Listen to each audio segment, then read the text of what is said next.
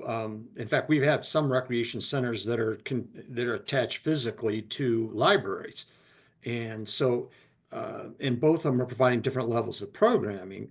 You have to work through that and understand, what kind of the roles are for both agencies in providing those types of services. That's generally pretty easy to do. But that's something that's important. Right now, the library, from a space standpoint, for indoor space, is having to serve that role. So they're having to take on all of that. I think the notion would be, and why other communities build, even with a library with community rooms in it, build those is just simply what was already said. The library's at capacity, and it allows you to do more programming and more services. And the thing is, too, you have some of those programs already taking place at the site now in one of those buildings already. It's kind of a built-in market that even if that went away, you couldn't accommodate those in the library itself. So it is not unusual to see, both entities having need for additional space. And yes, you do need to work through the role. What does the library do? What's the recreation department and the recreation center do? So you're not crossing over and duplicating programs and needs. And that's been, expressed to the public so they know where to go as well. Thank Ken, this is Ed, Commissioner Morris. I just want to be considerate to some of the people in the room, and I know not a lot of, if there aren't any questions about this specifically, I just would like to, if we can just ask the questions of the group off, just so we let people who are here for another reason sort of get to their portion. Yeah, I mean, so you're done your portion, right? If there's no other questions, we could. Can I ask one more quick question? Sorry. How does this site integrate with Laurel Beach? Is it meant to be separate from Laurel Beach, or if there are two soccer games? Because again, existing currently, all the parking spaces around the rec center would be participants in that activity. With that, So with Laurel Beach, we weren't planning on doing any work to that park in itself, but what we did was we took it into consideration in terms of how the program within the building could function adjacently to that. So that's where the outdoor toilet room might come into play. That's where the indoor-outdoor space might come into play. Certainly, anybody who's utilizing the park, and there's games going on, could have those amenities for access there, like a concession stand. We've kind of talked through some of those things, but we didn't go very much into detail with it. But we did understand that that adjacency was important to have the building near it so that you could have that indoor-outdoor space adjacent to a park so that, you have kids coming off the fields or whatever it may be, to utilize it. One thing that was brought up about the outdoor toilet room was, should it be lockable? Should it not be lockable? And there were some things with that I think we didn't necessarily get to the final point of, is it one way or the other? But what we did was we just thought, okay, well, let's see what we can carve out in the space and what we can fit on the site. And still include that program, whether it stays or not down the road. I think that's something that we can further develop and think about. So yeah, I hope that answered your question. All right, so I just want to be sure, if there's any public comment or questions? Because I know most of you are here for other issues, and we want to get to that too, so. Great. We really appreciate all your time and your questions, and it was a real pleasure working with you for the past year. Any other questions that come up, please send them through Mike or Emily, and be happy to answer them. Great, thank you. Thank you. And we will not be taking any official action this month on this. We'll be digesting this, receiving public comment. If people want to reach out to us, ask questions, provide comment, we'll still stew on that for a while. Thank you. Great, thank you. Oh, great. Thank you. No problem. Thank you very much. Thanks for coming. Thank you. So I don't want to miss anyone. Matt, I know you're here for Hoops League. Joy and Ron for the RFP. And I know we have a bunch of people for the Tremor area traffic. Is there anyone I missed? on Glacier Avenue to Glacier Park. Okay, Glacier? Yep. Anyone else I missed? All right, so I think at least three of those will be able to go pretty quickly. So why don't we start with Glacier and then we'll get you, Matt. Thanks. My name is Scott Capriglione. I live at 47 Glacier Avenue, right across from the baseball field there. I've been working with Craig on the issue for a number of years. Problems got worse. Basically what's happened is we have a lot of attendance at the games. The street is taken over by the game. The parking, now I'm right across the street from the parking lot. They block access where I can't get out. The township over the years tried to accommodate me by painting an area, no parking. They would park there. Then they put cones, they move the cones. Now I have pictures that are taken different times of the month, which I'll pass around, which outline the issues going on. And if you take a look at the pictures, what you'll see, these are different times from May and April, 4 different time periods. The games are 7 days a week, all day Saturday, all day Sunday, and every day thereafter. The street is backed up from the end of the street to the end, the beginning of the street to the end. The Walgreens, they park over there, they block the stop sign. I don't really care about all that. I just care about getting out of my house. I'm a senior citizen, I'm a retired attorney, and there's been times where I've had to call the police over and over again to ticket the place because they block parking area. So what's needed is the spot that's delineated, which is a small area, is my only access out because they park right up to my driveway, lining the street. You have to back out. If the cars are blocking that, you can't back out into it. So I've asked that basically in the front that they put up some permanent kind of parking borders that they have in lots. So therefore, they can't park, move in there. The access is only on the side, and add some signs there that show no parking or tow away. As I said, I've missed appointments, doctor's appointments. I've had to call the police many, many times over the years, last summer, and it gets really bad as the summer progresses, where leagues increase. We had no access out. We're seniors. I missed doctor's appointments. My wife missed appointments because cars are blocking. We'd call the police. Lieutenant Messick was very nice to accommodate, to help us. She called and sent out a notice to all the police that if they're called to ticket the cars. But it continues, and it's continuing. There are pictures there where you see people in my driveway. I had to call the police to get them out. You'll see them parked on the cone area that blocked my access out. As I said, it's an ingress. It's a small area there. And if the cars are parked all the way to the end of the driveway, you cannot get out.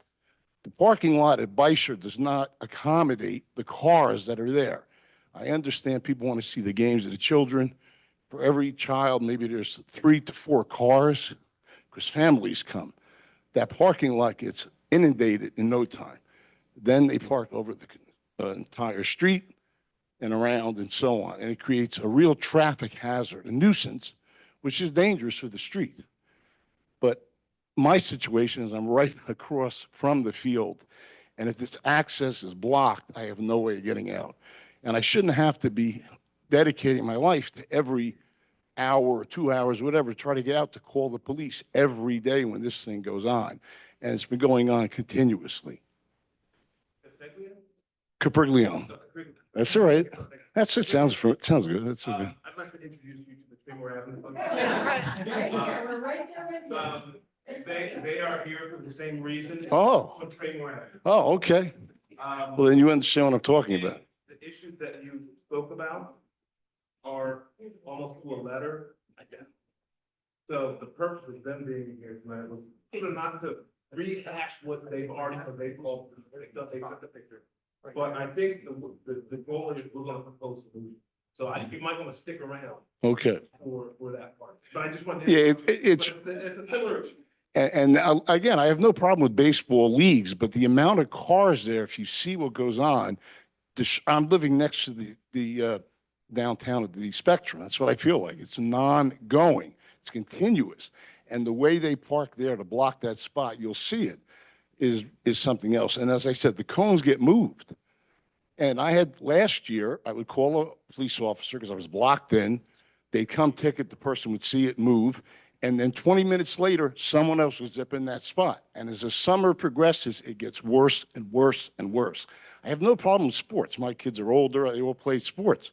But there becomes a balance with the township. Clear as to what you're looking for here. So this condition here is what you want to occur, right? See, Nobody parking in that X. That's right. What happened, I understand. yeah, I just want to confirm Yeah. if that's what you want, is that, and what was your suggestion? How to achieve that on a more permanent basis? okay, my suggestion is that in the front, because I have to have the access to the side, that they put up bumpers like they do in a parking lot where they can't go over. Therefore, they're not going to be able to just pull in there and move the cones because the cones get moved. The paint means nothing. They just park over it. Is that needed for emergency access? Like, could you? Well, I think it used to be grass back in the day. Yeah, it was grass. And they have the sign there, they painted it, no parking. But as I said, when the games go on, it's, doesn't mean anything. They want to see their son or grandson. I understand all that, but that lot does not accommodate what's going on. And it's a private entity. I know it's a softball league or add-on. It's not part of the school, but the games are just nonstop, 7 days a week, from 8 in the morning on Saturday and Sunday till 8 at night, and every day thereafter. And they just pile in. It's living like, as I said, living across the spectrum. So what I'm asking is that something be done with the parking situation over there, because the lot does not accommodate the traffic that's occurring there. It's really ridiculous. 2, it's a danger and it's a nuisance. It's a public nuisance. It's interfering with everyone in the neighborhood enjoying their existence to live a normal life and just not have a traffic jam when these games occur. But secondly, with my spot in particular, the 2 cones mean nothing. So the front of it needs to be boarded off. I suggested a link, a small chain link, therefore they can't get in there. The side where I am open naturally, because that's the only access I have. The other thing is they park right to the tip of my driveway. I'm pinned in there, literally. And you can see from the pictures, if you're blocked, there's nowhere to go. And I've missed doctor's appointments, my wife missed appointments. We're seniors, I don't really need this, so. If there was a link there though, where the car would otherwise be parked, wouldn't you be hitting that? No, because if the front of it, the side rather, that faces my driveway, that's open, that's the only thing I need access to getting in and out. Oh, you're saying, so the link on the front where a car would go? That's right. In the front, because they just pull right in there. They move the cones, they disregard the signs, they mean nothing. And also they need really tow-away signs. I feel bad for the cops. I mean, Lieutenant Messer was very nice. She told me, call 911. Because on the weekend, if it's late, the game's late, I'm locked in there, and I don't like doing it, but I did. And as I said, the officers come, they'll leave a ticket, the people will leave it, and then they'll take it. Sometimes you throw it out, and it happens again. You'll see someone right there, they parked right in front of my driveway.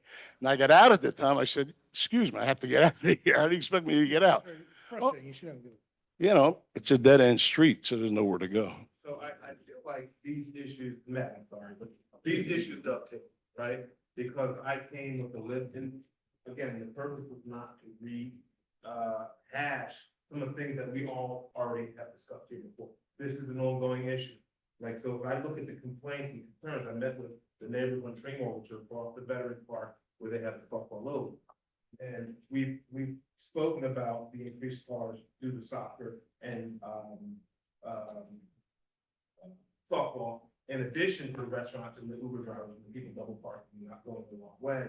We've spoke about the parking rules and how they're not clear. Police have come out when people are parked in boxes, but they say, well, there's no sign, so I can tell it'll be confusing. Some of the boxes are faded. And again, I'm just sort of summarizing all the things that we spoke about. And you're right. I think, and I'll speak to them whenever they do go back home, because every time, and we tell them to call people over and over. And by a lot of times, by the time they get there, the person will. Correct, that's correct. Or, we can't think of them. I could say, oh, it's clear. So the purpose of me inviting them here tonight was, I wanted to summarize, that we're starting a little bit later than I told you, I apologize. I wanted to summarize your complaints, they're almost identical to yours. But in addition, just summarizing the complaints, if we already know those complaints exist and they've been on the record for a while, I wanted to propose some solutions. Okay, I appreciate it. So the solutions we came up with were a few, right? And we want, as neighbors, at least in Tremor, and I want to include you now, to sort of partner with the police, right? And so how are we going to partner with the police? So if we see a car that's parked on the corner, and I have video, some kid almost got hit on the end of the street last Saturday, because there was cars going on the other. Maybe we have index cards or an official note, hey, this is the legal parking space, write the license plate number down, Springfield Township, police have been notified. If you put those on windshield, maybe that'll deter some of the activity. At least specific to Tremor Avenue in the softball field. Maybe if you can't make a left during the game, then that eases congestion going toward. Simple things that we can use to shape and mold behavior would be helpful to people. And in similar in your situation, we talked about barricades. But people will move. So Right. I think ultimately Well, one of the good things I should mention, because, you know, Commissioner Rex about what Rex on like talk about it. The Springfield softball literally did send an email out requesting parking in the bathroom. And parents to volunteer for a shift during the week. So whenever there's a game, they want to have people best, saying that, okay, these aren't legal spaces. We can't go this way with additional parking. That way, at least it puts the onus. I talked to the president of the league about that. He did it for about 1 or 2 games and that was it. He doesn't care. He's a private entity. The difference from their street to mine, I'm at a dead end. So to see the amount that goes on of traffic, it's absolutely absurd. It's dangerous. And as I said, in my instance, something's got to be done with that blocked area. That's why I'm suggesting at least the access be parked in the front, you know, maybe a chain or some bumpers so they can't just go in there and move the cones because the cones get moved and they don't care about the paint.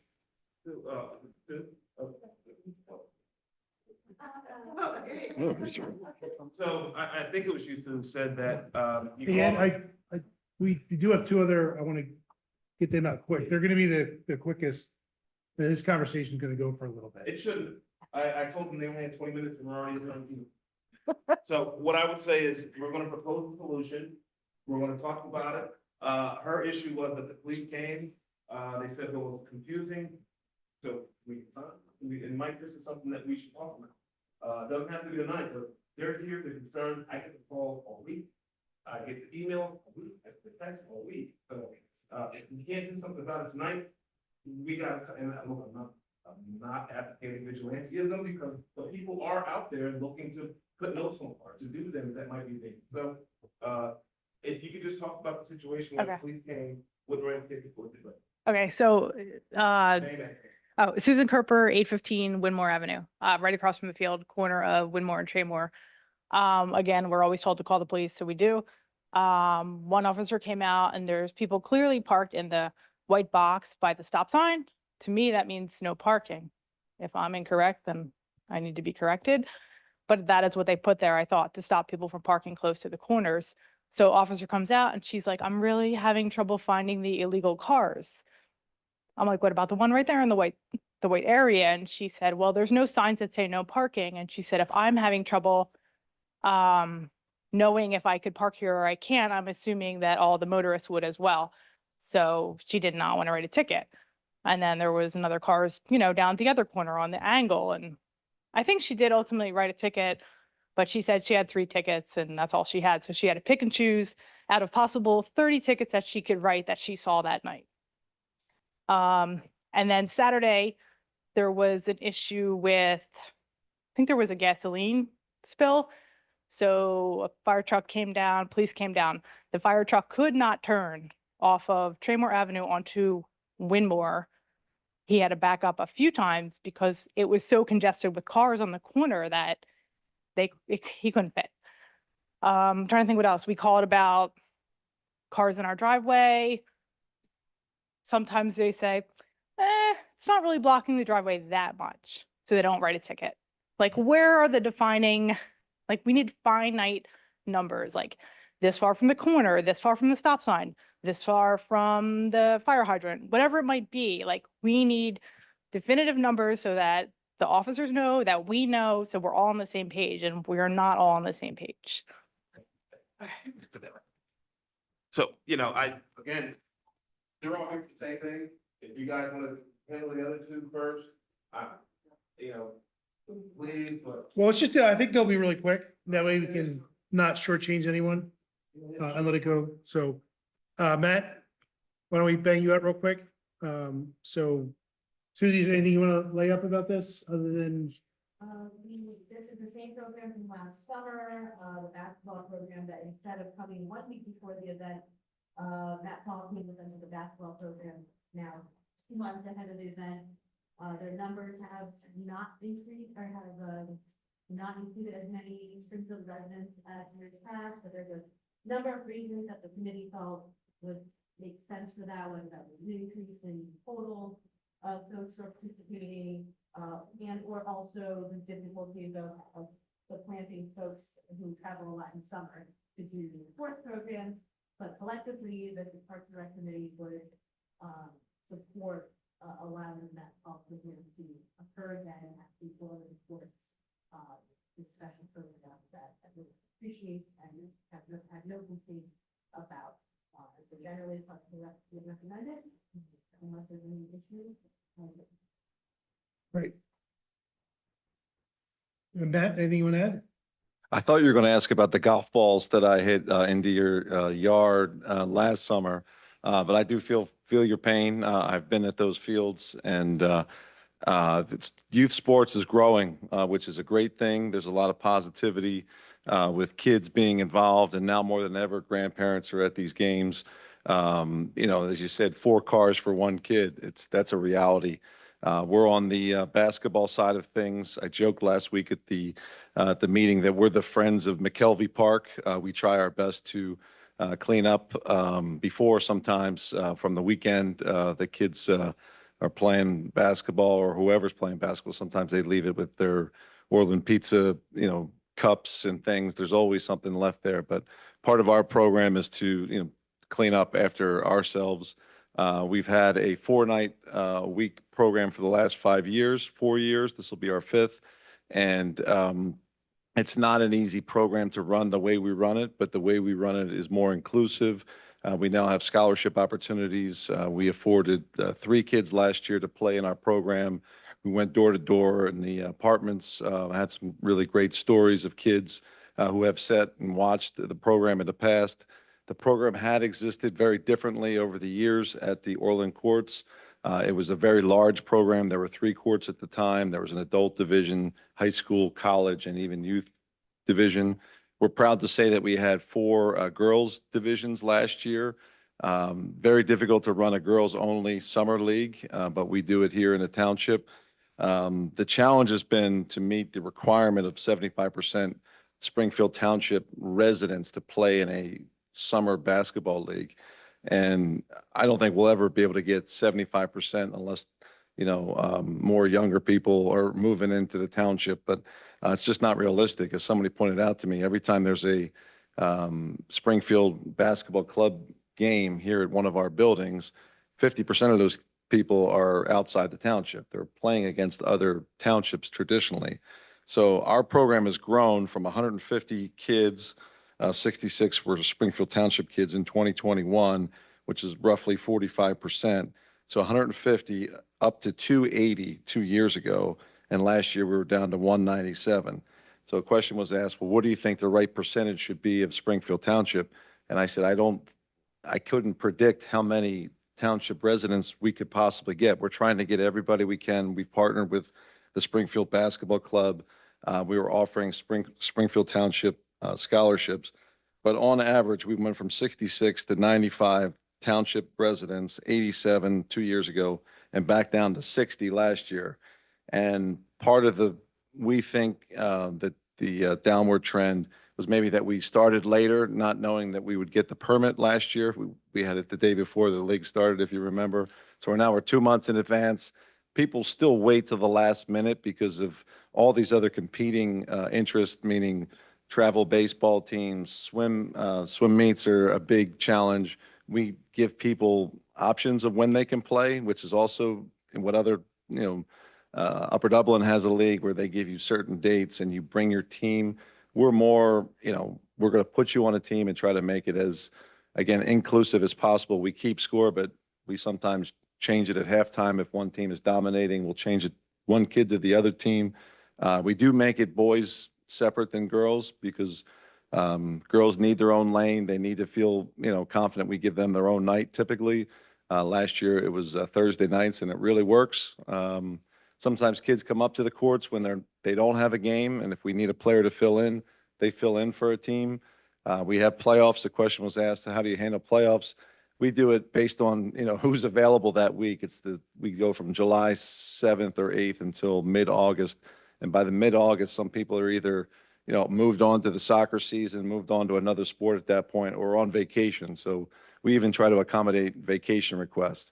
It's not a typical league. Most people don't run it this way, but we want to continue programming in the summer for Springfield Township residents, but we also want to make it a downtown hub for Orland. I live in Orland. I live down the street. I grew up going to the courts, as we called them back in the day. And it was a big part of my upbringing, just learning how to, get into a game, learning how to be good enough to play in the game. And we want to, invest time, money, and energy into making this a sustainable space as we move forward with our business, but also with the foundation that we're associated with, which is called the Power Forward Foundation. We've raised about $30,000 in our first year. I'm just a supporter of the program, but we're now supporting 5 or 6 different basketball organizations, giving kids opportunity to play. And so we want more Springfield Township kids to play, but surrounding areas kids to play as well.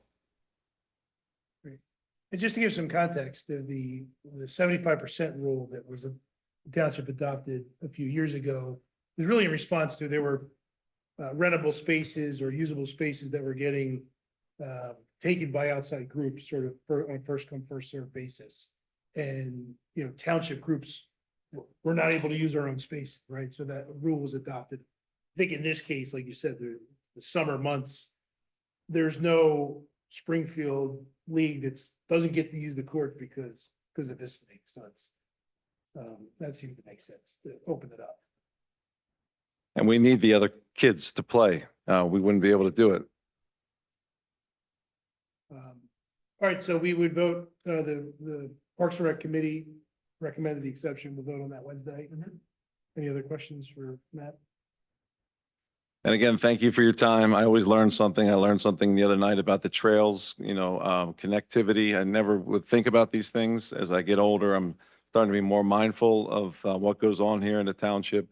And I appreciate the work that you do and also all the different constituents and their issues that get brought here. So I really appreciate it. And maybe I'm getting older or more mature thinking about my role, but I always say that I know what I'm really good at, and I've been blessed to be able to do it. And McKelvey Park we want to be the friends of McKelvey Park going forward. So thank you again. Great, thank you. All right, let's jump to the solar RFP real quick. That should be relatively quick, I think. So this is a potential project that we've been kicking around for a while to install solar panels on the municipal campus. And we now have in draft form a RFP, which is request for proposal for someone to bid on that. And we have a draft. And we would basically vote Wednesday to authorize the advertisement of that RFP. And that would go out June 1, and then we would look to get the responses back by July 11th. And Right. then possibly get them in front of the board for potential award in August. Okay, so there's no commitment to the project. We're not awarding the project. We're basically just putting it out there to get bids from potential contractors to do that. So, is there anything, Joy or Ron, you want to add to that? I have quick question. So the last version I saw, which was I think dated April 15th, there was still some comments in there. I was curious if that was actually finalized. Yeah, we still have it lettered as a draft. I think Andy Freeman from Jim's office. Okay. has got a couple of more. Okay. He wants to maybe iron out in there. Yeah. But it's essentially. Yeah. Anybody have any questions on that? Just one here. So we're actually asking for 2 proposals, aren't we? One for the cost that we would absorb, and the second would be for someone else to Power purchase agreement. power purchase agreement. Okay, so Yeah. They could submit both ways. They could choose to submit only one way. But you'll have the numbers in front of you to make a determination of which way makes the most sense. Does anybody want to explain what those 2 choices are for everybody? Or- You. I think, with the one, it's where we would pay for all the panels. So we would own the energy and own every part of it. The other part of it is where, somebody else would build them for us. We wouldn't have that outlay up front. But we wouldn't own the energy, but we'd be going solar and achieving, that carbon neutral standard. And we'd still realize the savings, but a lot of the energy savings would go to the provider of that equipment. You But there's also no- have the operating maintenance costs You have a power purchase agreement. Ronna just People said, at home just missed all that wisdom because you weren't at the microphone. Power purchase agreement also offers that the township wouldn't have the operating costs, operating maintenance costs for the system. So that's a headache not to be served. there are pros to either approach, which Yes, is why absolutely. we wrote the RFP to The savings- solicit those. Clearly, the savings is far, far better if you own the system. You don't get anywhere near as much of the savings otherwise. Just required capital outlay. Any other questions for them? All right, so we'll vote on that Wednesday. That ended up being the quickest one. Would you, Joy Berge, College Avenue, would you indulge me an update conversation I had with Bella and MKSD after I left the room? After they left the room, we've been talking about geothermal for the rec center and they saying it's very expensive and we've got to spend 20K to do the test. So I did some research and I talked to Practical Energy Solutions, who are energy auditors. The one option that they're not aware of, and they just said out there, is the air-to-air heat pumps, which use heat pumps for electricity to generate both heat and cooling, but don't involve digging into the ground, the geothermal aspect. So it's not nearly as expensive as geothermal, not as efficient, but you can put solar on the rooftop to power it and still end up without using fossil fuels. So they said, wow, we didn't know about that. So they're going to find out about that and come back to us with more information. Okay, great. Thanks. Thank you all. Awesome, thank you. Thank you. All right, Ed, we are now unencumbered. All right, thanks. And again, the purpose of having people here is not to rehash the issue that we have always on. The purpose. I want to ask, why don't they just goddamn tow the cars? Why can't you do that? I mean, that would send a message real quick. Okay, all right. So I mean, I was like, okay. So, a solution that we talked about, when it's specific to Traymore Avenue, one direction, go with games, parking attendants, leaving those behind, but something has to give. I mean, it can't continue on like this. This has been years, not weeks, days, months, and years. And, my kids go there. So a lot of people, it's dangerous. I have a video 2 minutes long, car waiting because there's a car coming up the street, and they can't come down the street, so they're waiting. Kids running across the street with their dog while things are getting backed up. Something has to happen, and so, unless somebody else is to add, I think I completely, talked over all of your points, but that's the idea. And so, Mike, we have solutions, we'll send them in an email of how we want to do it, but, if we can get the blessing of the police department to leave these local cars, it would be great. It's deterrent.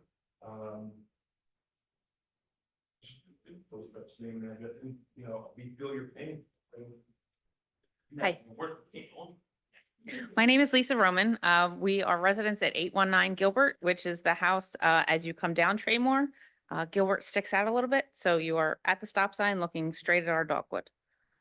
We only bought the house 2 years ago, so we are new to the issues on the street, and a lot of the issues do sound as though they are closer to Willow Grove Avenue. But as we're living there and working from home 2 or 3 days a week, we're seeing more and more of the traffic issues that do come up. Just some of the points that since we've become involved in this issue, my background is in landscape architecture and urban planning. I went to Penn State University for landscape architecture, and I've been working with Carter Van Dyke Associates in Doylestown. I've been involved with neighborhood design, traditional neighborhood design, lots of civil engineering associated things with parking. One of the biggest issues on Traymore is it doesn't even, the street markings, there are none.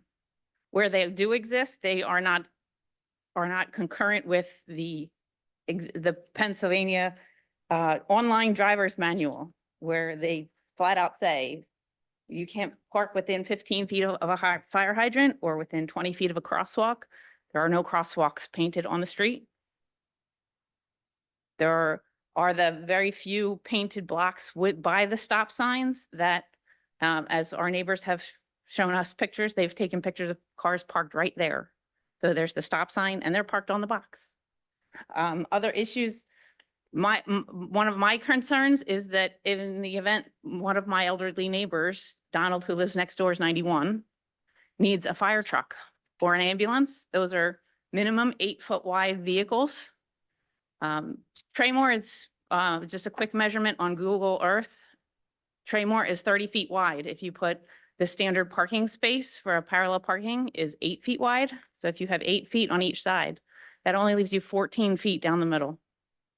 2 cars cannot pass 14 feet. They can't, and as we've stated earlier, neither can a fire truck at 8 feet wide. With the concerns of turning radii, the minimum 25-foot internal turning radius for a fire truck. They're not going to meet it with the cars parked there.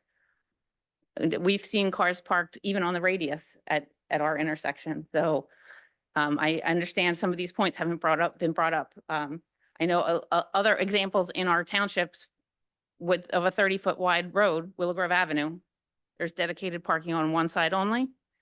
Flowertown Avenue is the same way. Maybe another solution would be just parking only on one side of the street. Thank you. Thank you. Thank you. And the last note is traffic study. We did a traffic study in December where there was no sport activity. There were, it was at night, or it was in the afternoon, where they start earlier in the winter. So I don't think you're going to get the same visibility. So if we could sort of do a traffic study that was, you know, more representative of the condition at the point, you know, the high and take the low somewhere in the middle of the meet, but I think that we need a solution that. One of your points, real quick. The Bystrom Avenue, the township owns that lot. That's the township's lot. They can say to the league, if you're going to have this much parking, you have to have an attendant in there. You have to do something with the flow of traffic. Otherwise, you cannot continue to have 10 games a day here. I think we gotta do that with both leagues, is make both leagues Yeah. acutely aware of how serious this problem is. Because And they're gonna, they have to address it. Because I've talked to the president of the police and he says, well, the township does nothing to help us with parking. I said, well, that's not their problem. You're having the parking with the games, but it's your lot. So again, that's my last thing. And again, if you can consider doing something with that little area, so I don't get locked in there anymore, really appreciate it. Thank you for. Can I ask a question? Could we, as an immediate, option, just because one of the things that I heard you say was that if there's discussion with a police officer who's unclear about where they can ticket because the signage is unclear, could we at least have like Sergeant Carter, someone look at the corners near the stop signs and make sure that if there's spaces that are assumed and seem obvious to some people that there's no parking, that either the no parking paint is clear. And again, I'm not saying people aren't going to then park right over the no parking because they may, right? But at least there's no confusion with, an officer around where there's no parking. So try not to get into the weeds on this, but in the instance of where the box painted on the street and the officer says, well, it's not clear to me, call for a supervisor, have a supervisor come out, right? Supervisor will come out, they will know the answer. And they're gonna know at that point that you're not gonna accept no for an answer, that the ticket's not gonna be issued. The problem with towing the car is finding a towing operator locally that's willing to do it. Because Tom Maloney owns the Sunoco, he wants you to buy his gas, he wants you to take his car, leave your car there, get work on. He doesn't want to tow cars. Dave at the Gulf, same thing. He doesn't want to be known as that guy that's towing the car illegally. So it's not necessarily a police issue that they don't want it to be towed. Their tool is the ticket. The ticket's $25. That may or may not change behaviors, but you're right. It needs to get written in order to start that process.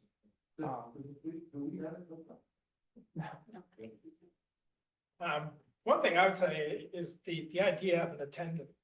I mean, because I've worked in youth sports and had issues with parking and where the signs are there, people ignore the signs. And it comes from like, you're gonna lose the agreement to use this So I was gonna unless say- you get somebody out here taking care of business, because if it's a mess, then there's gonna be, On there's an gonna be annual basis, repercussions. you have a land use agreement that you sign with these two leagues.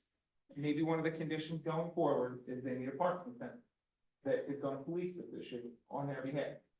And in fact, the village, as you guys know, that they are trying that with this with softball, and that they're supposed to, I guess we didn't require that they have the attendance, but they did make an agreement with the lot down the street.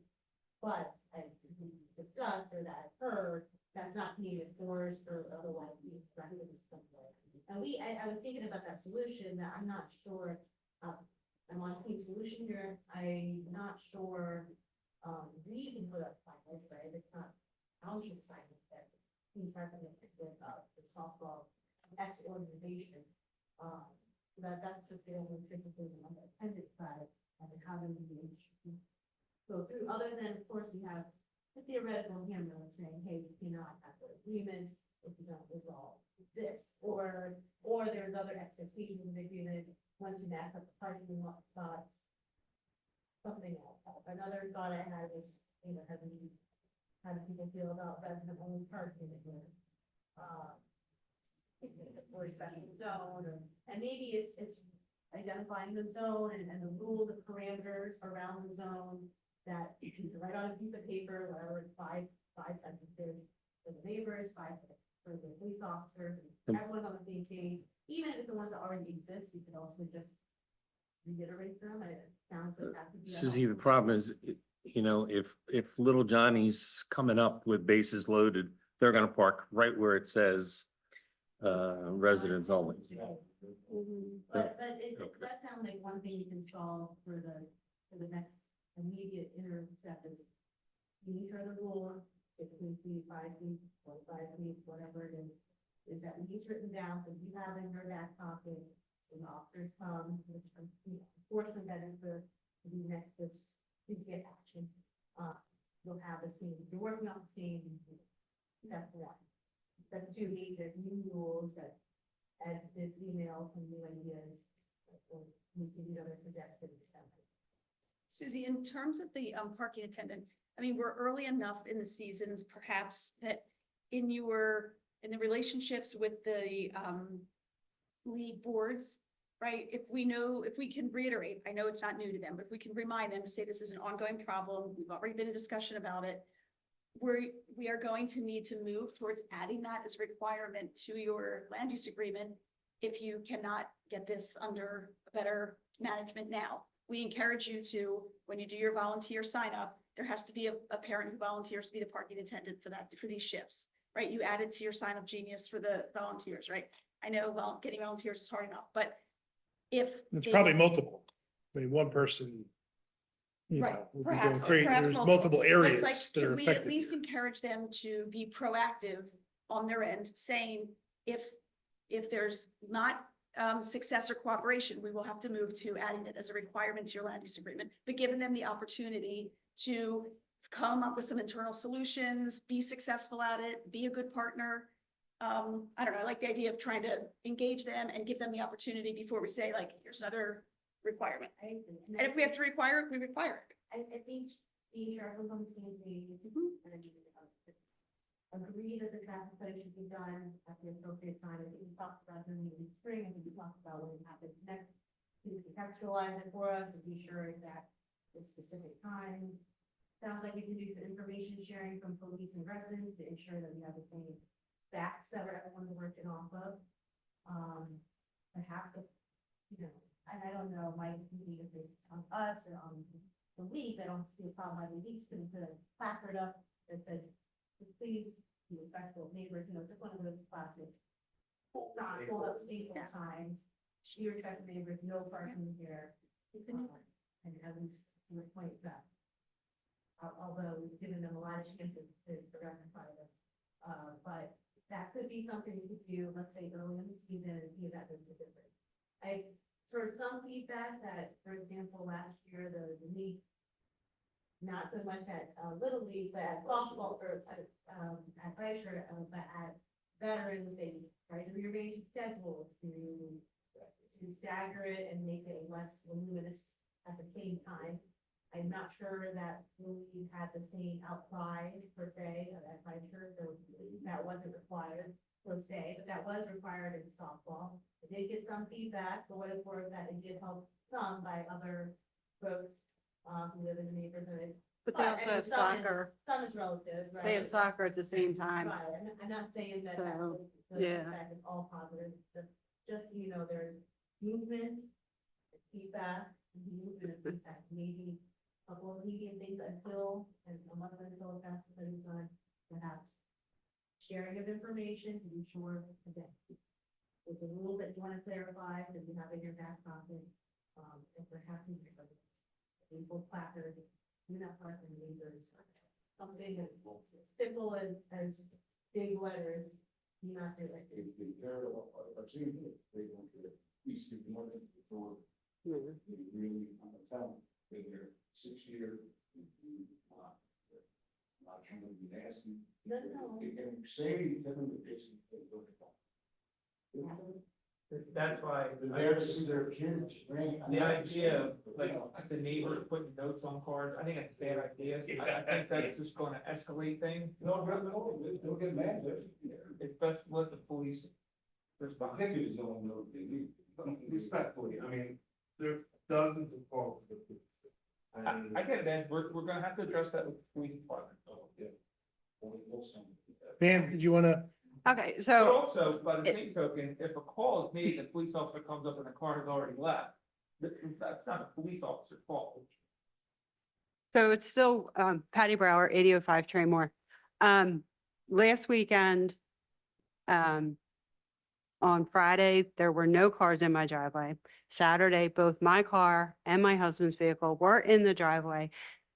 There were 2 cars blatantly parked behind our cars. If we had to get out of our driveways, we could not.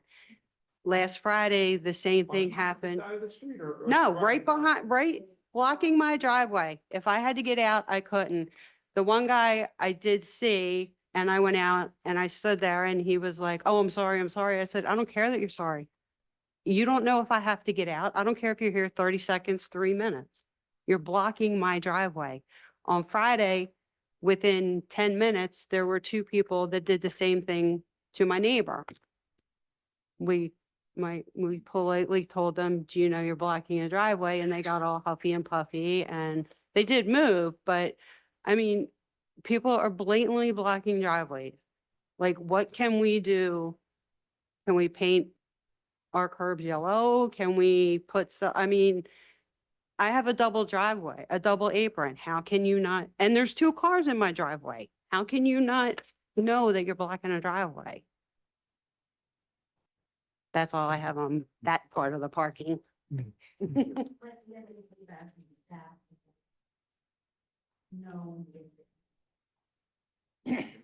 No, I mean, I know that Ed Gross is up there at the traffic safety on Pat Johnson during the business day. But that's not helping them with the softball issue. Softball issue, we rely on the patrol officers to go up there and do that, but they have other responsibilities as well. So if they're on another call, when the parking call comes in, good, bad, or indifferent, if they're on a medical call, that's gonna escalate above the parking call. Sometimes there's as few as 3 on the street, you know, township wide, and they're stretched thin. So, I mean, that could be part of the cause for a delay in responding. So it's an imperfect situation. We're gonna have to lean on the 2 leads to try and help us out with it. Otherwise, you're gonna have to put, or be prepared to put the so-called hammer down. Is there a possibility of hiring police over time, what have you, at a cost to the leads from? There's a detail rate. Like event. There's a detail rate. And could be theoretically require that. Yeah, well, you're gonna hear a request later tonight from the VFO. One of the conditions of allowing them to have the community day event is that they have a detail officer off site. And I don't know, my colleagues, that seems reasonable to have to do. Well, that could be one of your conditions or or I don't want to say threats, but if they don't get this under control, next year, part of the land use agreement, that may be something that's a requirement. And perhaps that would be a next step, given not much movement in all these other, a chance to take some action. They have taken some action, does not seem like it's moved the needle sufficiently. Perhaps the next one is a cost action to them, that hiring extra detail to help so that you could come out and say, the officer, I blocked it, right? You can have. Susie, also in terms of reaching out to the league, I'm just thinking as we're talking about this, that on game days, there's a possibility that the information that we've shared and we've kind of, if we can engage the league leadership in being partnered around this issue, they have to then pass that on to the visiting teams, because 50% of those people that are then pulling into your neighborhoods don't live in our community, might not care if they're blocking your driveway, and haven't gotten a memo from Little League or soccer or whatever to say, remember, be a good neighbor. Remember, we're not blocking driveways. Remember, but they haven't gotten their 10 reminders. Can they also reach out and partner with visiting teams? I don't know how. Yeah. That only goes so far. And maybe It only goes so far because people It just does, are right. deluged And with guess what? Then information. ticket their car. I don't You know, know, but maybe at least, that could be one goodwill step that they can remind visiting teams about the parking. Something. Yeah, I agree. This really doesn't need to end with it, but it needs to start with the leagues, and we should really drill into what that looks like. Yeah. But I do want everyone to know that we do care about this, and I know Commissioner Morris cares a lot about this and is feeling your pain. So we know this is a quality of life issue. Someone's in your driveway and trying to get somewhere. I mean, that stinks, right? So just to reiterate one thing, sort of Mike said, if there's a squad on, there might only be 3 or 4 officers, for the whole township. So if it's sort of, 6 o'clock and there's a crash, sometimes a call's not for parking is not gonna, be timely, and that's unfortunate. But I do think that getting really granular with the leagues is gonna help this. It's not gonna solve it all. We do have, just to get positive for a second, the fact that girls softball has become so popular is a great thing that wasn't there before. So we have increased population, we have increased softball, and you're seeing the sort of the downside of that, but it is a positive thing. We're a full township. We have a lot of people, like, that's not going away. Traffic is not going to be getting better. Even if we do things to make it better, and we will try to make it better. Some of these solutions aren't perfect. So for example, if we start looking at streets that are too tight and restricting parking to one side, there is a downside to that where those cars go. Same thing with one way. Same thing with making it resident parking only. And all of a sudden now you have in the off season visitors coming who now can't park there, and have to go find somewhere else. So it's an imperfect solution, but I just want my long rambling way of saying we are taking this seriously. We want to help find something that's going to work here. I just wanted to say, I know blocking driveways is obviously a huge thing, but also when you're parking in the street, sometimes the cars are so close to you, I sometimes can't get out, so then I have to call the cops to find either to try and get it towed or to, hopefully they move their car, because there's no wiggle room to even get out of that spot. Yeah. No forward and backwards. So that's also an issue. Can you put markers where the cars can park? Can they put things on the curbs like we've asked before? Or like the officer said, put up signs that says no parking here to corner. Is that an option so that it's at least? I'm not necessarily opposed to any of those, but I would also just offer that when people park like jerks, signs and lines don't stop. But at Right? I least, mean, the perfect example right here, he's parking right over the X where you're not supposed to park. but then when the officer would come out, they could at least say, oh, they are in the incorrect spot. I could at least ticket them and it would hold up in court, as opposed to, well, I'm not really sure if this will hold up in court. I'm not sure if the marked space on the street holds up in court as a parking violation. Right. We can park on the right side of the street. Right. It's, it's ignorant because it's blocked, Yeah. taking up 2 spaces, but I don't know if that's a ticketable offense. But to your point, it does show this is where the parking spaces are. It Right. should be too far forward, too far back. Right. At the private traffic study, could we ask how many spaces of the road, like, legal spaces are available on that stretch? I mean, they'd have to rent it, play that out. Period. That's relevant. And then my other question, like, do you actually think a parking study will happen before the end of the season? Because we don't have that many weeks left. I thought it was the beginning of the season. Not really. It started, I think, March 31st and opening Yeah, day was that's- April. Well, yeah, but I Done think by the end of the, it'll be done probably by the beginning end of the school year. Yeah. middle of June. But I'm just I do asking. think it's Monday, so I would let both leagues know. Yeah. This was a topic of discussion that came up. You need to take this very seriously and start, addressing it this weekend.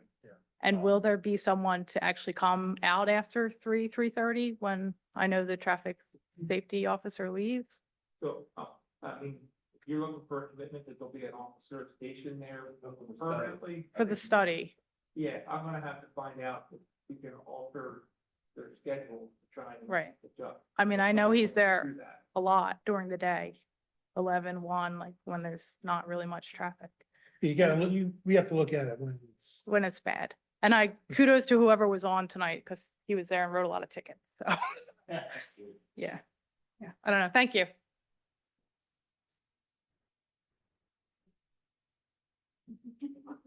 So a lot of notes were taken. I think we have a lot of good next steps. And, we're on it. We're gonna keep, applying pressure and leverage where we can. I think well, I guess to John's point, there's not I think we should communicate that to the leagues right now, that this is major issue and that we need, whatever, I don't know what the final solution is, but they can start working. They can start, I know they make an effort to put out to their parents in the email list, be mindful and all this, but after a while, it just gets to be the same weekly reminder, right? And it's not getting to the people who are gonna park egregiously, so I think they need to take it to the next level. Well, they can disseminate it to the coaches. Say, coaches, you need to tell your team at practice this week. All your parents, like you I got. think they need to have like the parking ambassador, somebody assigned to walk up and down. We had an issue here with LaSalle in games, and they would spill over and they would take up the library, they would take up the administration building. And we're okay with them taking up that whole other side of the street when the events happen, but we brought it to their attention and they assigned somebody to come down. They're on a little golf cart and they make sure that nobody comes over here and parks and starts walking over to there. And it's solved the problem.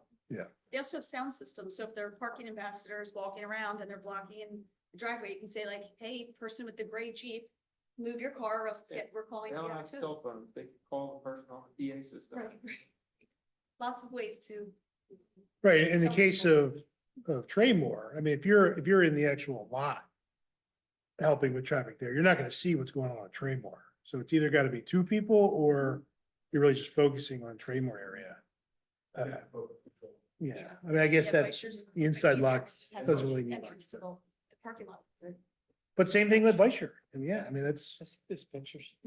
For what it's worth at Fleischer, at Parks and Rec. Thank you. I've only ever really heard laudatory remarks regarding how, we can handle parking there. And so it just, for context of their other neighbors, and just so that you know what's going on with this there, and so feel free to do that. It does help contextualize what Yeah. the need was, right? Yeah.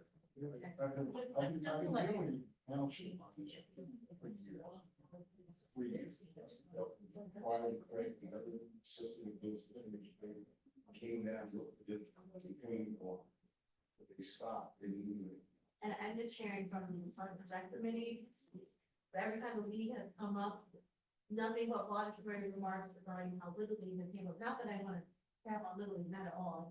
I'm just saying with helping to grow there more than whoever it is. You're always welcome. Oh, yeah, I appreciate it. And that's actually also a place that we can tell the league, this is where we're trying to filter concerns with residents, with Jason, with building with the city.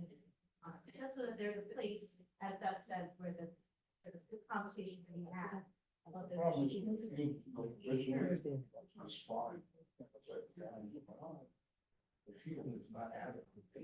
Yeah. It's a parking lot. It's a parking lot.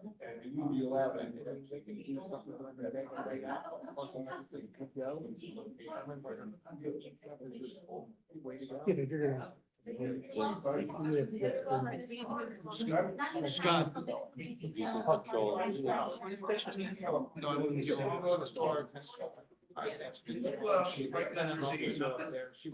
right, Jim. Tonight. Just say thank you very Yep. much. Does anyone else have any comment? Well, thank you. I Thank you. appreciate you. Thank you for waiting. I know this ended up being a Thank you. longer than anticipated wait, but thank you. Thank you for your patience, fellow commissioners. I'm listening to, Thank you, guys. our issue. Yeah.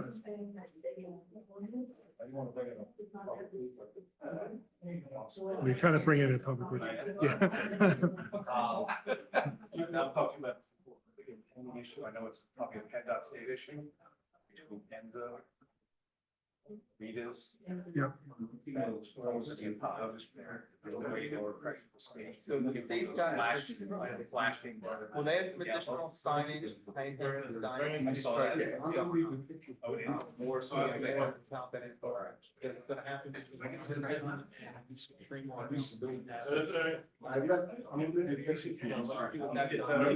There are highway safety improvement, division. We'll take it. Sorry. That's coming. All right, people. We have, Yeah. checked off many of these. Yeah. Great, thank you. Thank you. Thank you very much. Appreciate it. That's a good bet.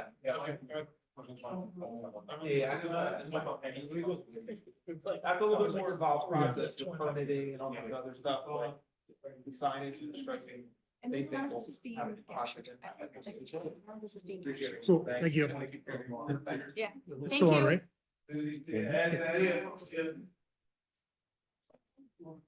All right. Yeah. It's on. All right, we good on that? Okay. If you're okay with me sending something out to the presidents of both leagues? Yes. Yes, That'd be absolutely. great. All three, really. Well, Soccer. Softball, an issue right now? They were practicing last week. Yeah, they got spring. I mean, if they're playing at the same time, sometimes they should at least be aware of it, even if they're not the. These are different letters, you know, soccer, FYI, and hopefully.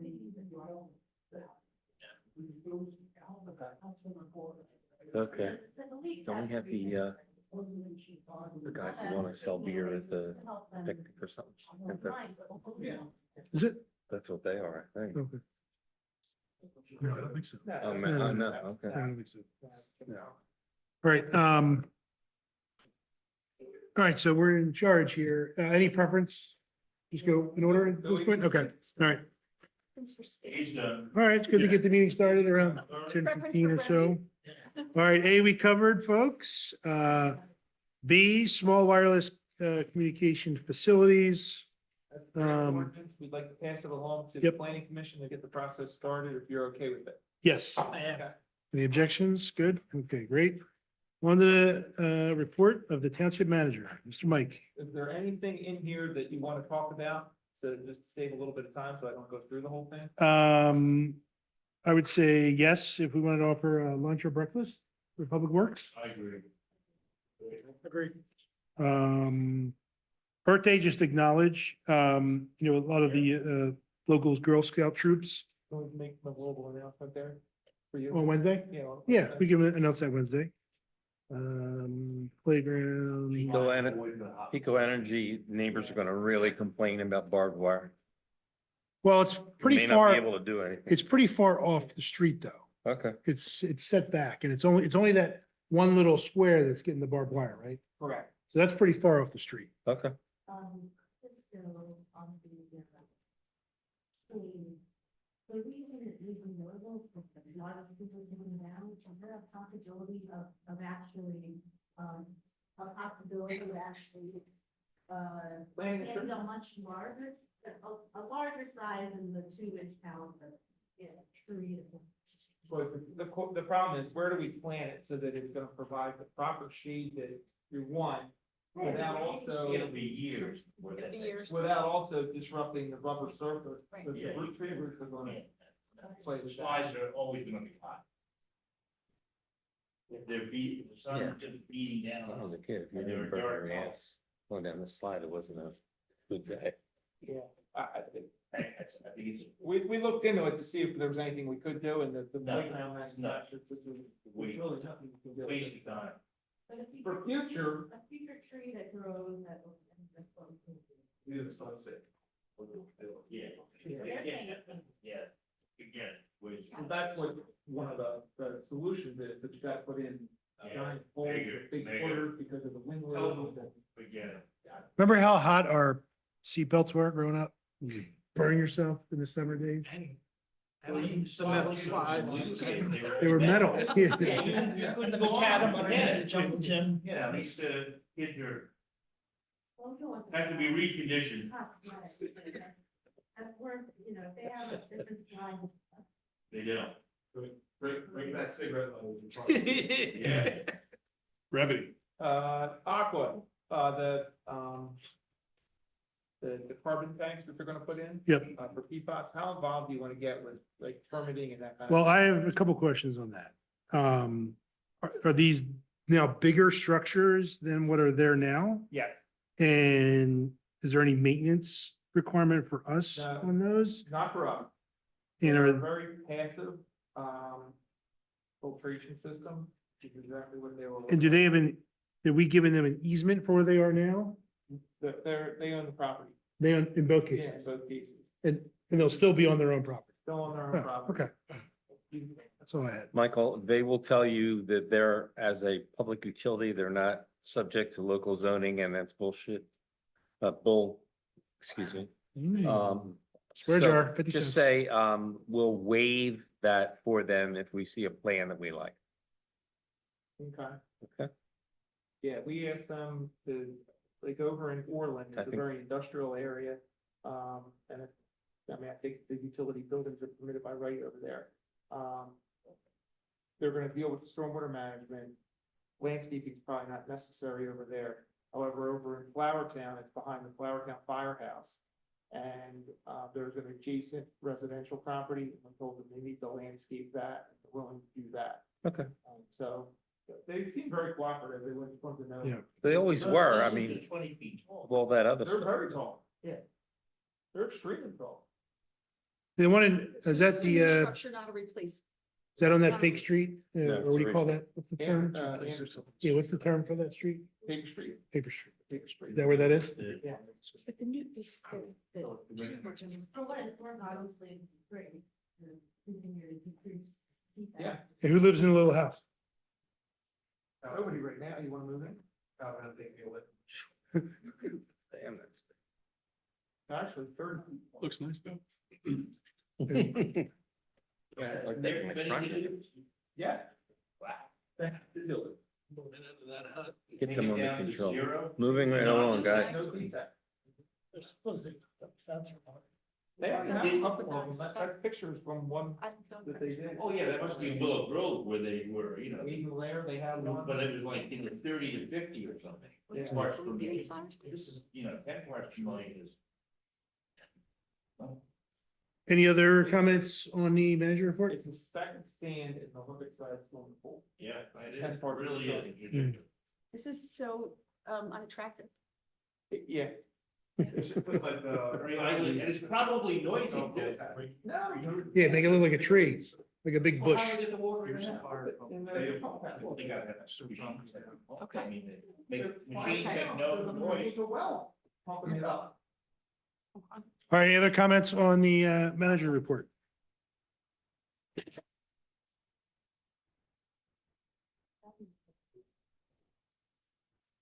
What? Personnel? Personnel, we did.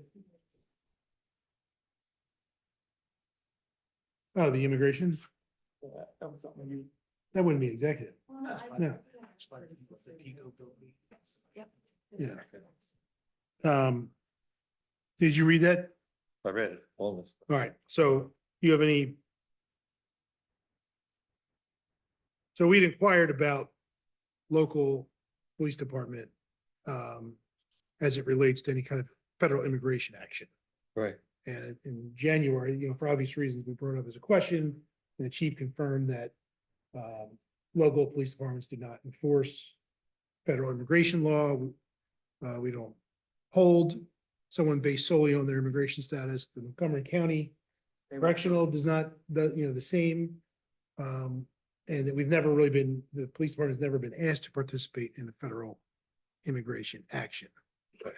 Now, circumstances in our country are different. That may change. What happens if our police department is requested to take part in immigration They action? contact Mike Taylor, and Mike Taylor brings it to the attention of the board. No, wait, let's just say that the Homeland Security guys send a letter that says, John Doe is at 1234 State Street. We believe he has a criminal record. He's a criminal. And Will you? is will an you go out and illegal arrest him? immigrant? Well, Only for the warrant. there's a warrant. There's a Okay. warrant. If for the a- DA gives a warrant, Not for immigration status, but if there's a warrant for a criminal Right. activity that he They're brings. criminals. Yeah, okay. In this country, not something in San Salvador or something like that. Yeah. An active American warrant, outstanding warrant. Then, yeah, sure. He's a criminal. Illegality. so our position, our policy hasn't changed at all. This is just a proactive conversation that what would happen if there was compelling from the federal government to deputize or otherwise compel local police officers to take immigration action and be prepared for that. And the answer Good idea. you're saying right now is that, Well, I think the answer is going to be that when it comes down to it later on, if it ever happens, it'll be a political issue, not a legal issue. okay. So is there any sort of policy that needs to be in place, or the policy is in place, we just need to follow our policy? Well, the chief has Yeah, said the policy is in place, right? yeah, I think from what he's saying, it isn't. Yeah, I think by the fact that the police would have nowhere to put somebody and they don't, under the law, have the authority to enforce immigration status, Mhm. we're out of business. Correct. And my understanding, based on what the chief said, is only if during the enforcement activity, there was something else that transpired that He required gave that as an backup. example, Right. just so Basically, yeah, that in just the a- event Yeah. that ICE is out there doing something and it And he goes hits bad, somebody over the head. our police might get called and they would back them up, just like they would back up any other law enforcement agency, Montgomery County Sheriff's Department, whatever it may be. But just to follow up on what Beth is saying, if they also had information that the chief thought was sufficiently reliable to get a warrant because the guy robbed a Wawa last week, that we would probably get involved in that too. Potentially. Based on criminal. Based on Yeah, criminal, non-immigration non-immigration. Correct. Yeah. The more immediate example was driver gets pulled over, through the course of the, I guess, investigation, they find out the guy is here illegally. We would not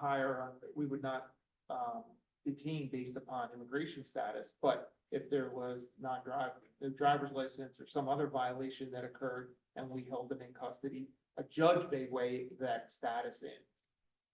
Yeah. But there again, like if Montgomery County chooses to house that person, it's based upon the criminal activity that they did other than immigration status. So their policies were not bold. So what happens if someone is stopped and you cannot positively ID them? Let's just say they're undocumented. Let's say they don't even have ID. What is that protocol? Where is, Where somebody's stopped and say they're, it's a routine traffic stop, right? And someone Okay. doesn't have ID or doesn't have a way to identify themselves.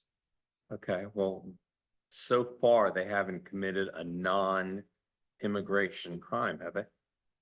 No, not necessarily. Yeah. So as Mike is saying, that we would But let's say not if you wanted to write them a ticket, detain how do somebody. you write them a ticket if you have no ID? That's me like 4 days of the week driving. Send them back to Ireland. You don't have your license on you? No. Well, they'll get a name, they'll run the name, if the name comes back clean and they don't have a driver's license, they'll probably confiscate the vehicle, but let the person go on their way. Maybe give them a courtesy transport back to the police station to get you know, a ride wherever they're going. Right, but in your case, you can work on getting positively ID. Well, they're That gonna you- put his name in the system. He's gonna come up as someone Correct. who has a driver's license in PA. Correct. So someone who's undocumented may not come up in the system.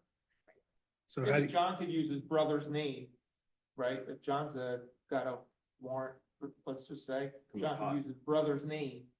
If we're gonna, the brother's gonna come back clean, we have no reason to detain him, but because he doesn't have the proper credentials to drive the vehicle, we may, and he can't get somebody here to take the vehicle for him, we may tow the vehicle to an impound yard.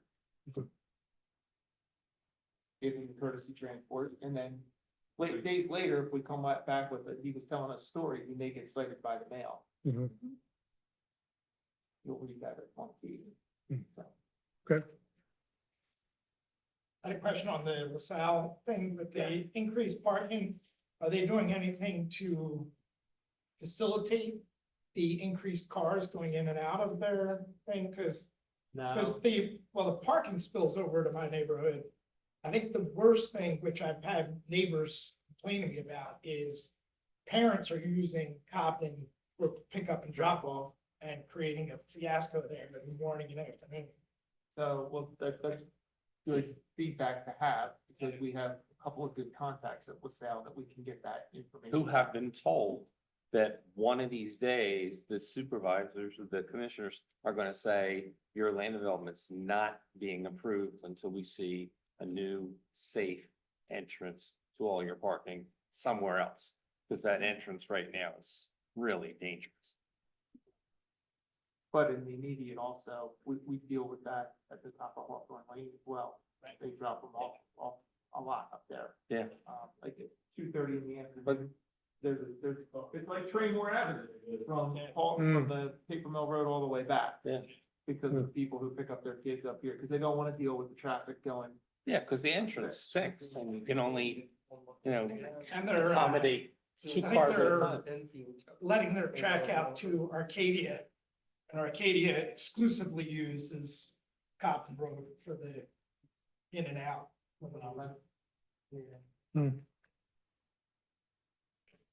None of these are getting better on their own. I mean, we just have more people, more cars. A lot more cars. Yeah, I mean, Well, they have so much road frontage. There's got to be a way to get into that campus that's safer. It's also like, we're crests on that I hill. mean, they're right on the crest of a hill and, it's, I mean, having gone there, I can remember every snowy day, we just said, oh, brother, we couldn't get up the hill, so we went and had eggs and bacon. Next time the development opportunity comes, the next time. Well, they've been told with regard to this, that they ought to start giving that much more serious thought, and I think Brother James sees what it could cost and is worried about it. Yeah, it's been an issue that the planning commission in particular has brought up every time they come in with a land development application. And they've asked them, hey, what are the plans for that driveway entrance? Because in addition to the congestion, the big buses sometimes get hung up on there when they go up because the overhang is so long. Yeah. They get wedged and they can't move. So it's a problem, both the grade and the location, so. They're aware of it, there's no cheap way to. No, there's deal with it. no inexpensive way, that's for sure.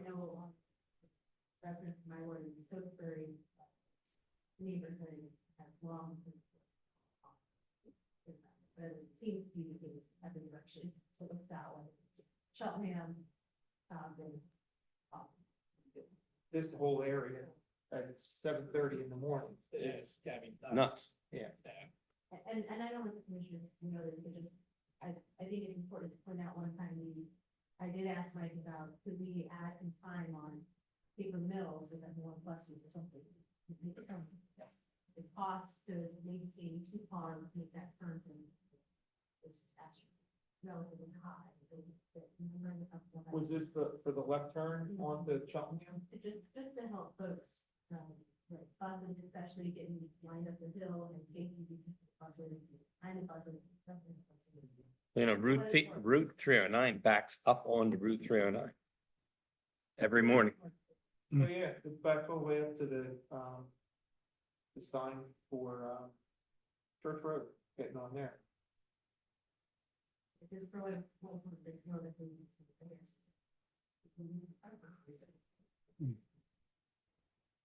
All right, we go to manager's report. Any questions on the bill listing? Okay, tab E, self-explanatory, will be, honoring Chuck Bailey and Carol Taylor for their careers on Wednesday. If we- Carol will be with us, Chuck will not. Oh, will we doing that? Carol will be here, but Chuck will not be here. We'll still do it, but Presumptive though, right? what's that? That we'd approve it? Yes. Still didn't hear you. We'll see how the vote goes. We will. All right, any questions? Presumptive that. You missed a good one. With Sorry. absolutely no smile. Push on. Any questions on the zoning hearing notice? All right, we have one, next one is executive, Which one's that? G, G. Parks and Rec Committee. 3 people up for renewal if they so desire. All 3 would like to be renewed. All right, so we'll vote on that Wednesday. Look at you, Susie. Proactive. All right, special event permit for Memorial Day Parade. Everything seems to be in line with what we've approved in previous years, the police detail, insurance, et cetera, et cetera. All sounds great. Any objections? Okay, is that a vote on Wednesday? Or is that just a We'll consensus? see how we've done. No, we do vote on We that. do vote? Yeah, Okay. because it's got a condition on it. All right. 3 conditions. Yeah, and the fact that we're saying, okay, for alcohol, good to have the vote and have it. Next play we already talked about, so we'll vote on that Wednesday. Rec Center Master Plan, we talked about. There's no action on this after this presentation. The committee will meet again. People have time for more public comment and commissioner comment. Any questions on the recycling? Okay, EAC member. Brennan, you want to, where are we with that? Are we interviewing? I think we're ready to move forward with one individual. There's a couple associate members where, we offered, do you want to become full members? They were comfortable remaining as associates. Okay, There was another individual who's already been very active and attending all the meetings. Tyler, who, the EAC has said that they'd be comfortable having. There was talk back and forth because they didn't want to necessarily endorse. There were a couple other people who I think expressed interest. But, like the follow through hasn't been nearly what Tyler's follow through is. Like, they Okay. weren't at the last meeting, the other individuals. have we met or interviewed Tyler as a board? We've not interviewed him, but I've worked with him and he's already doing a lot Yeah. of stuff with the EAC. Like, Okay. He's operating like as if he's a member for a couple months now Okay, and just doing it because he. well, he sounds great, and I know we always have great people. Mike, how do you feel about how we should handle that, given we haven't necessarily met him, but we've interviewed other candidates previously?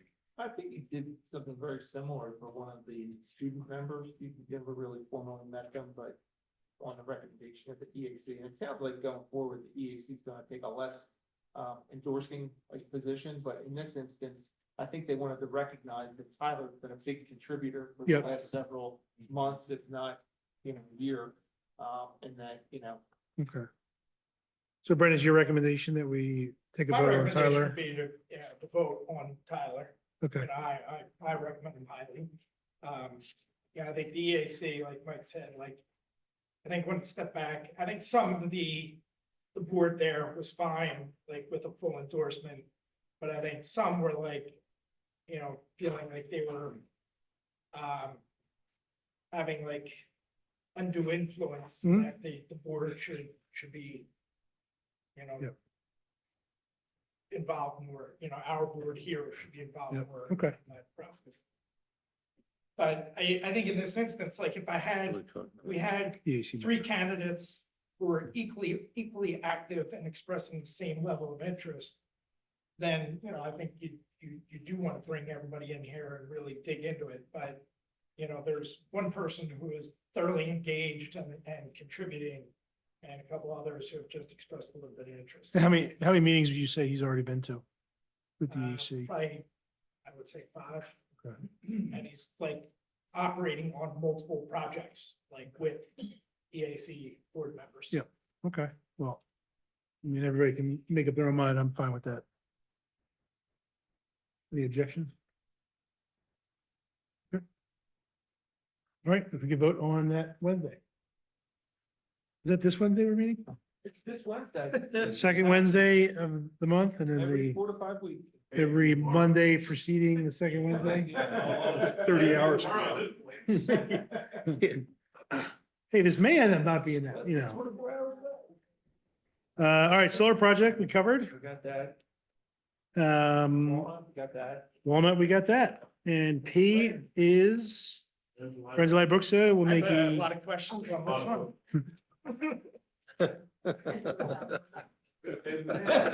I'm killing we'll make an announcement on that Wednesday. And that is the book. So I know we have at least one, actually, we have 2 executive items. Talk about the lease. Oh, We've got to go off first. Right, well, before we go off, is there any other non-executive items that people have? I may have. Mike, are we still in a drought warning type, no open fire situation?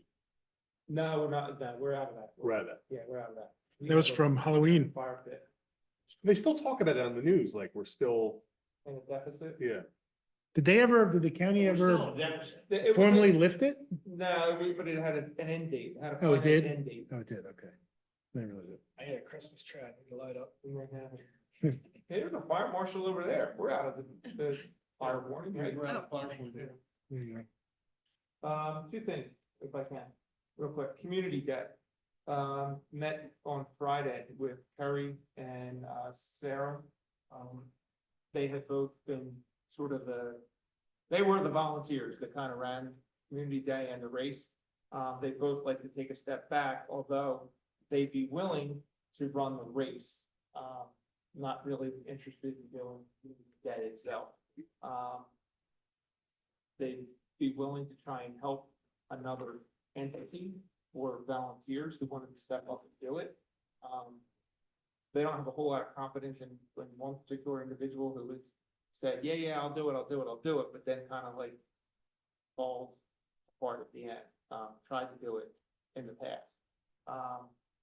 They're put forth like people with, I guess, like the people power to get it done, somebody like the Rotary. But if you let the Rotary do it, it's gonna probably become more of a fundraiser type activity. And things, may or may not be run the same way that they've been run in the past. Question becomes, does anybody really have strong feelings one way or the other on it? What, Carol wants to take us on? Now that she's in retirement?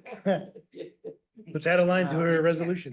Has Carrie, Whereas- to, Get done, burn like it, the rest of that's the, it. Erdheim Civic Association to vet that organization for some leadership? So I think the ECA would like to run the race, Just the race, okay, but not Community Day itself. okay.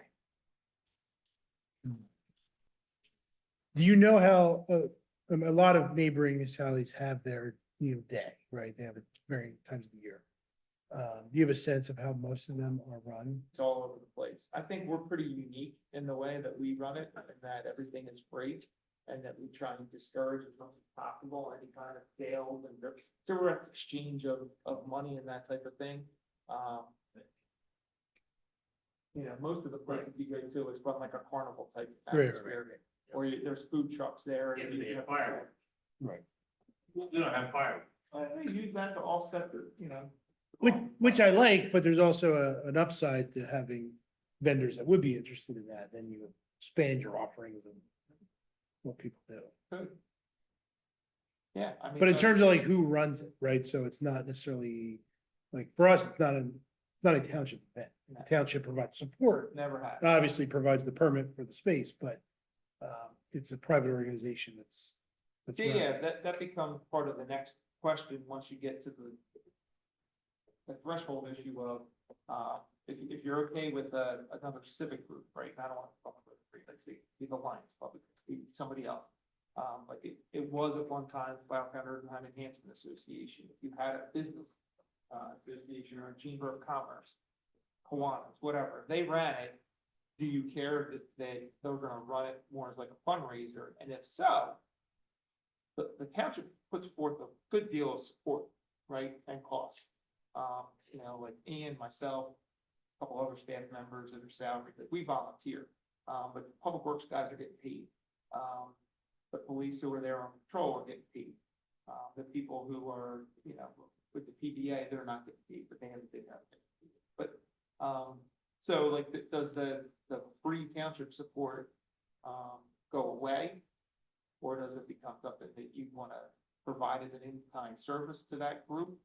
Recognizing that if they run it and run it as a for-profit, you know, or fundraising type, endeavor, you know, you're kind of like giving up some of the township resources, but you're doing it in the name of making. Well, it- but how could the Rotary run it as a fundraiser? So, I mean, they could do it in a couple of different ways. They could sell table spaces just to. you Well, know, we sell table spaces. Yeah, exactly. But then that money gets put back into running it the next year. You know, Okay. but, and ECA takes like a small $1,500 donation from the race or whatever, and all their efforts, you know, just to put on their Barco, Halloween, Barco, whatever they do, and Mhm. 4th of July, they have a little event, and I think Christmas they have an event. But, yeah, that's really the only, otherwise it's just sitting in our capital reserve fund. I think as a resident, at least for me, to get it off to an organization that may have a different, whatever the mission value is, even if it's good and perfectly good mission values and things like this. So that's not really the Springfield focus, that's just my reticence to do that. But they want the Rotary Club of Springfield Township. Right. Yeah, I would say they're the most likely candidates for pulling it off. That's to your point, it's a resource voting, and we're kind of having to make a value judgment of which organization makes the, you know, and obviously putting so much more work. Yeah. So that's just my opinion on it. And would you recommend again, it being a township event? Yeah, I think it's tough for us to do. It's tough for. We the can't municipality. really sell advertising. Yeah, we can't go to a business that's already paying an earned income tax, local Yeah. services tax, property tax, and a business privilege tax. And say, hey, we need $500 to run this table for community day. Oh, you need to staff it with your people on a Sunday, you know. Oh, and Some even parties. though we wouldn't do this, the fear of the pressure of this governmental body Yeah. asking you to do it, and I'm gonna have a permit up for review, and was there a feeling of I was pressured into doing this? Like, that's not kosher, right? Right. Like Law firms. The law firms, Community Law Day, all law firms. I can't even tell you how many townships hit me up. So they'll make it as available, go out and say, hey, Ed, with your food. Yeah, how long's the truck, open bar? we're having a community day, you wanna come over? It's like a The open bar. the present, and then they make whatever they can make on it. They're charging. Well, yeah, if people want to show up. And it's Yeah. sort of ugly, don't you think? Yes. I'm gonna be in there with an application and they want money from The me. Rotary. Needs to go with the Rotary. We don't even know if the We don't know the Rotary wants to do Rotary- it, but But- before anybody. Or a similar type Yeah, organization. civic. I mean, because They say. there's not a bunch of people queuing up to do it all pro bono, like, so No. we don't have tremendous options. And, you know, if it is the Rotary Club, they do a lot for the community, like, why not? Is there a way to not necessarily make it a big public thing, but is there a way to put out feelers or a call to people that want to pick up the mantle or use their organization, like the Rotary being an example of doing it? Possible. I mean, Put out- like, Is it a if money- Carrie and is it Sarah a may have money only thing or talked a to their lack of circle of interest thing? people, like, oh, we can't find anyone, I mean, not to say they said that, but there could be pockets of people that say, hey, maybe we pick up the mail, I don't know. Yeah, could be, but the problem is, well, I mean, and I'm not talking like an RFP. But if I'm the Rotary, I'm also a little bit pissed because I'm like, why do we always have to pick up after you guys kind of thing, like. well, but to be fair, and I thought the same thing, right? They've tried to run they used to do a carnival every year at the high school. And that was a pretty good fundraiser for them, but when they refigured all the parking lots and everything, they lost that space to do it. And it's never really been able to, COVID may have had something to do with that. Yeah, They were never able to really get that back. They tried the, Oktoberfest, for a couple of years, and I don't think that really generated a whole lot of profit. They were gonna do something down at Cisco Park in the winter, and I don't think that ever got off the ground. So they're always looking for a fundraiser, like a big thing to fill that void of the carnival. This is pretty established, everybody kind of knows when it happens. Could we accommodate a true carnival type thing in meeting or no? Probably not down there without tearing up the fields and stuff. Winmore used to do one at Veterans Park, and it always created a lot of damage. And And the again, weather was fickle. yeah. Yeah, man, Parking mess. is problematic. And parking. I still was sending out, email that was saying, David, if I pay them, you don't have a purveyor of community data, you're interested. I do understand, and I understand that they want to have, Carrie and Sarah who put a lot of their energy into this, want to have some connection to the handoff, right?